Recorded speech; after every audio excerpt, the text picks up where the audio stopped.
আমাদের বোনেদের কথা শুনেছি, তারা সকলে আজকে এখানে একত্রিত হয়েছে। বাংলাদেশে জুলাই আগস্টে যে হত্যাযজ্ঞ চালানো হয়েছে, জাতিসংঘের রিপোর্টে ইতিমধ্যে এটাকে মানবতা বিরোধী অপরাধ হিসাবে আখ্যায়িত করা হয়েছে। যে বর্বরতম মানবতা বিরোধী অপরাধ জুলাই আগস্টে বাংলাদেশে সংঘটিত হয়েছে, তার সঙ্গে সরাসরি সম্পৃক্ত শেখ হাসিনা এবং তার দল আওয়ামী লীগ, তার বিচারের দাবিতে আজকে আমাদের বোনেরা এখানে একত্রিত হয়েছে। আমরা আমাদের এই বোনের দাবির সঙ্গে দীর্ঘ সময় ধরে একাত্ম এবং আজকের অনুষ্ঠানেও, আজকের সমাবেশেও আমরা তাদের দাবির সঙ্গে সংহতি প্রকাশ করতে চাই। বাংলাদেশে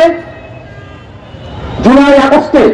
যারা মানবতা বিরোধী অপরাধ চাপিয়েছে, হত্যাযজ্ঞ করেছে, তাদেরকে যদি সঠিকভাবে বিচারের আওতায় না নিয়ে আসা যায়, এই বাংলাদেশের কোন মানুষের, না নারী না পুরুষ, কোন অংশের নিরাপত্তা নিশ্চিত করা সম্ভব নয়।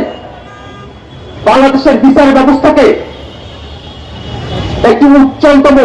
ন্যায় বিচারের ক্ষেত্র হিসেবে প্রতিষ্ঠা করবার যে সংগ্রাম, যদি আওয়ামী লীগের বিচার না হয়,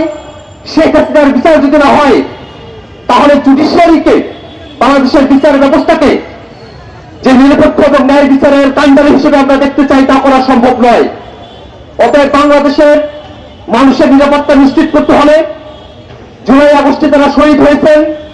তাদের ন্যায় বিচার প্রাপ্তি নিশ্চিত করতে হলে, বাংলাদেশে যাতে ভবিষ্যতে আর কোনো ফেসিবাদ মাথাচাড়া দিয়ে উঠতে না পারে, হাসিনার মতো কোনো ফেসিস্ট জন্ম নিতে না পারে, সেরকম উদাহরণ তৈরি করতে হলে অবশ্যই অবশ্যই বাংলাদেশে আওয়ামী লীগের রাজনীতিকে নিষিদ্ধ ঘোষণা করতে হবে। এবং একই সাথে আমরা একটা জিনিস খুবই গুরুতরভাবে খেয়াল করছি, বাংলাদেশের দীর্ঘ সময় ধরে যারা ফেসিবাদ কায়েম করে রেখেছিল, যারা এখানে খুনের হুমকিদাতা, যারা এখানে খুন সংগঠন করে গেছে, সেই খুনি হাসিনাকে ভারত আশ্রয় দিয়ে রেখেছে। শুধুমাত্র তাই নয়, ওই ভারতে বসে বিভিন্ন সময়ে নানাবিধ উস্কানিমূলক বক্তব্য হাসিনা প্রদান করছে। আমরা বাংলাদেশ সরকারের কাছে আহ্বান জানাবো, ভারত সরকারের সঙ্গে কথা বলে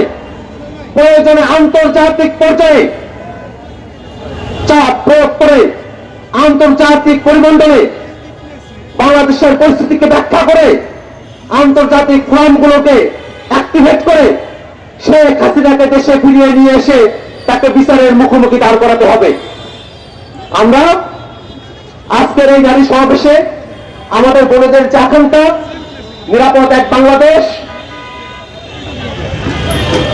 এই বাংলাদেশে শেখ হাসিনার বিচার,